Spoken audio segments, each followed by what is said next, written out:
2023 সাল থেকে যে কর্পোরেট ট্যাক্স চালু হয়েছে, ব্যবসায়ীদের জন্য এর প্রভাব কি হতে পারে? প্রশ্নটা যেটা ২০২৩ সাল থেকে যে চালু হয়েছে, এটার প্রভাব কি হতে পারে? ঠিক প্রভাব বলতে আমরা যেটা বুঝি সেটা হলো যে কোম্পানিগুলোতেই প্রভাব হবে। এটাই আপনি বোঝাতে চাচ্ছেন যে আ আমরা কোম্পানিগুলোর মধ্যে কি ধরনের প্রভাব বা পরিলক্ষিত করি আরকি আমরা। অবশ্যই একটা বড় ধরনের প্রভাব থাকবে। বিকজ যখন আপনার ২০২৩ সাল থেকে এর আগে ২০১৮ সাল থেকে আমরা দেখেছি যে কি হয়, আপনার কোম্পানিগুলোর ভ্যাটের সাথে পরিচিত ছিল। কিন্তু ভ্যাটের সাথে পরিচিত না এখন। আ তার পরবর্তীতে যেটা হয়েছে সেটা হলো যে কর্পোরেট ট্যাক্স এসেছে ২০২৩ সাল থেকে।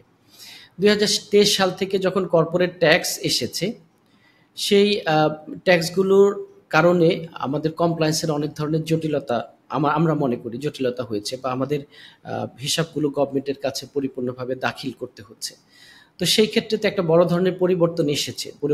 বড় ধরনের একটা পরিবর্তন আসবে এবং এটার সাথে আমাদেরকে মানিয়ে নিতে হবে। ঠিক আছে? তো দ্যাটস ওয়াই আমাদেরকে খেয়াল রাখতে হবে যে যারা নিজেরা বোঝেন, আমি যদি এর বিষয়টাকে খুব সহজভাবে বলি, যে কর্পোরেট ট্যাক্স আসার পরে আপনার প্রত্যেকটি হিসাব পুঙ্খানুপুঙ্খভাবে আপনাকে সংরক্ষণ করতে হবে। যাতে আপনি নিজে হোক আর যারা বোঝেন তাদের মাধ্যমে হোক, আপনি নিজে বুঝলে নিজে হোক, ফাইন্যান্সিয়াল রিপোর্ট এবং প্রফিট অ্যান্ড লস স্টেটমেন্ট যেন তৈরি করতে পারেন। প্রয়োজন পড়লে আপনি ফাইন্যান্সিয়াল রিপোর্ট যেন তৈরি করা যায়। ব্যালেন্স শিট পর্যন্ত তৈরি করা যায়। ফাইন্যান্সিয়াল রিপোর্ট ফুল তৈরি করা যায়। যেকোনো সময় দরকার হতে পারে। তো এটাকে আপনি খেয়াল রাখবেন। এটা ম্যানুয়ালি আপনি করেন আর অ্যাকাউন্টিং সফটওয়্যারের মাধ্যমে করেন। এটা আপনাকে খেয়াল রাখতে হবে। ধন্যবাদ।